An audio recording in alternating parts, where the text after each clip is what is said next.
There are now 8 billion people in the world. The UN saying that these statistics indicate an improvement in public health and an increase in life expectancy. The organization is now calling for solidarity in advancing sustainable development for all.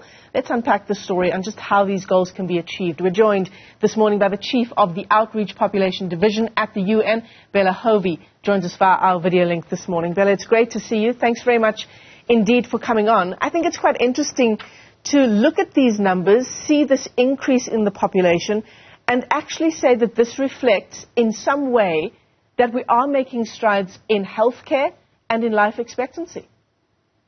That's right, and thanks for having me. Yes, I think it's a very good story that we are currently reaching, just have reached and surpassed 8 billion people in the world, because it means that people are living longer, child mortality, infant mortality has gone down, and that is really because of improved public health, better medicine, sanitation, and all these measures of progress. So that's certainly the good news. There's a mixed message, of course, because the resources of this world are also limited. And we do know that just like resources are limited, the population cannot grow in an unlimited way. And so another part of the good news story is that actually the population growth is going down already for several decades, and below 1% since 2020. And that means that we're adding fewer people each year. So in that sense, we're also seeing the end of high population growth. It's very interesting to look at the positives around the story, the fact that we're making strides in various sectors, and so people are living longer lives. But then on the flip side of that, most of this population growth that we've seen over the last 12 years has happened in the world's poorest countries, which are in sub-Saharan Africa. Is that correct? That is correct. And in fact, for the next billion, even a great proportion of the increase will take place in the poorest countries. Many of them are in sub-Saharan Africa. And so that is certainly a challenge, because those countries are actually the least equipped to deal with high population growth. Because, as you can understand, if your population growth by, let's say, is growing by, let's say, 3% per year, your economic growth has to be higher than 3% per year in order to make progress on a per capita basis. So that is certainly a challenge. It will be more difficult for those countries to provide services for a growing youthful population, education, health, etc. Yeah. But at the same time, we know, and that is where the development comes in, what we call the Sustainable Development Goals, because once they are being achieved, and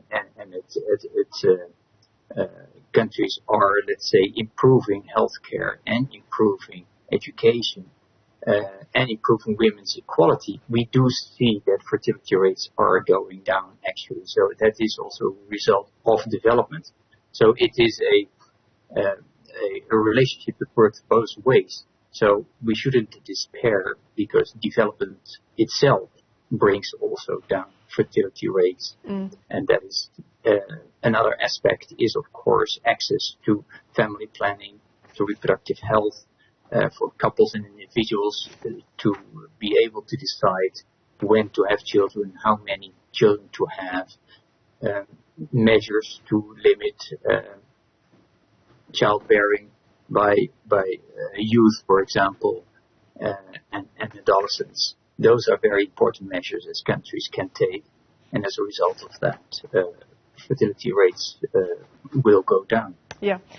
It's about, at this stage, living in a world that is more equal for this growing population, right? More equality insofar as access to healthcare, living in a world that is more protected for our growing population. And it's interesting because even this week, we're listening to the discussions that are taking place at the COP27 summit in Egypt. And it does feel in many ways, Bela, that we are struggling to do just exactly that, to live in a world that has equitable access and protection for the people who live in it. Absolutely, and that is why this population growth also comes in. And it's important for everyone to realize that it's actually not the countries with the highest population growth that are the greatest contributors to pollution, to CO2 emissions. And that's really the affluent countries. So if we talk about reducing the carbon footprint, that is where the responsibility lies. It's not so much with the poorer countries where there is limited contribution to emissions, but it's really the affluent countries. That's where the responsibility lies. Not only the unsustainable patterns of production and consumption in those countries have to be reduced. We need to move away from fossil fuels to renewable energy sources. And those technologies also need to be shared with the developing countries, because it's obvious that with the growing population, they cannot achieve economic development by wasting so much energy and contributing so much to climate change. So that technological and financial assistance and cooperation is extremely important. And in the Western world, there is some progress, actually. Some good news is what we say, the decoupling between economic growth and environmental degradation. So we can see now actually that economic growth is also possible in an increasing number of countries without doing equally damage to the environment. And that is the road that we should all seek to take, and certainly also for developing countries to leapfrog, in fact, the path of unsustainable development that many of the Western countries have chosen. And those countries that are responsible for exactly what you've just outlined, Bela, are they coming to the party? And that question will become ever more important as we head to the 2080s, right? That's the projection for when we will hit the 10.4 billion mark insofar as the global population is concerned. Yes, that is our best estimate, or I should probably say guesstimate, in terms of the maximum population to reach. Those projections become a little bit more uncertain after 2050, but that's about the total we're looking at. And it's certainly, I think, part of the negotiations of COP27 about whether the developed world is actually bringing enough financial and technological resources to the table in order to make that transition also in the developing world. I think there are negotiations going on. But it's clear that, and that's what our report is saying, that the current path of development is unsustainable in most cases, and that is not how we can go on with a growing population. There has to be really significant changes in these production and consumption patterns in order to make the world more sustainable for a growing population. Absolutely. Bela Hovy, let me thank you for your time this morning. He is the Chief of the Outreach Population Division at the UN as we reach this milestone of 8 billion as a global population.